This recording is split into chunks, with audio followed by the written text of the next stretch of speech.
প্রবাস জীবন কখনো সুখকর হয় না, তবু মানুষ প্রবাসী হয়।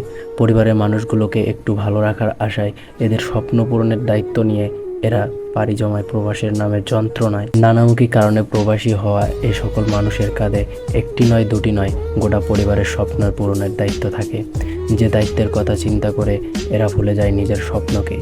দেশে রেখে আসা পরিবারের সদস্যের স্বস্বপ্ন পূরণকে একমাত্র লক্ষ্য হিসাবে স্থির করে এরা।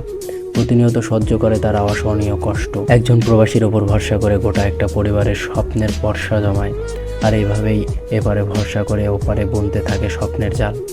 অনেকেই আবার তিনবেলা ঠিকমতো খাবারের স্বপ্নও জড়িয়ে থাকে এই প্রবাসীর ওপর।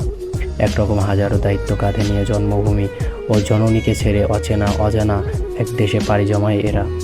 অনেকেই বলেন স্বপ্ন পূরণের প্রবাস, কিন্তু অনেকেই জানে না কতটা ঝুঁকি নিয়ে এই মানুষগুলো পরিবারের স্বপ্ন পূরণ করে যাচ্ছে।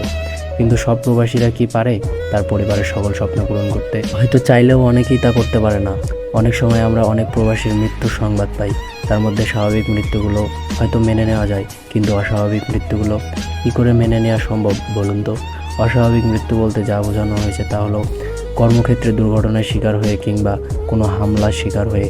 এমনকি অনেক সময় দেখা যায় বাংলাদেশিরা নিজেদের মধ্যে মারামারি করেও প্রতিহিংসার বশে মানুষ খুন করছে। এই বিষয়গুলো সত্যিই হতাশাজনক, তাই না? আমরা হয়তো কখনো ভেবেও দেখিনি যে একজন প্রবাসীর মৃত্যুর পর তার পরিবারের কী অবস্থা হয়।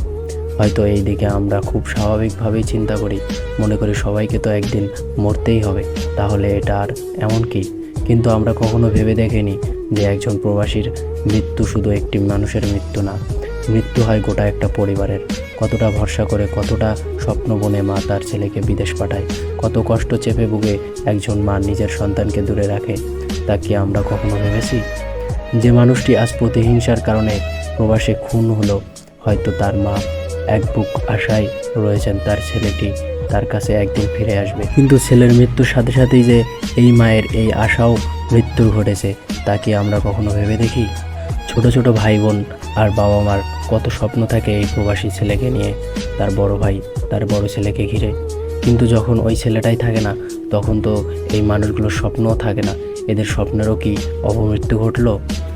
প্রকৃত অর্থে একজন প্রবাসীর মৃত্যু কেবল তার একা মৃত্যু নয়, তার গোটা পরিবারের মৃত্যু।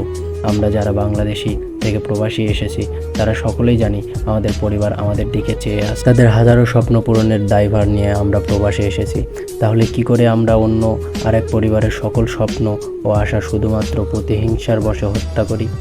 কেন একটি পরিবারকে সাগর জলে ভাসিয়ে দেই? এটাই কি আমাদের মানবিকতা? নাকি স্বদেশী হিসেবে একজন আরেকজনের সাহায্য করার নামই মানবিকতা?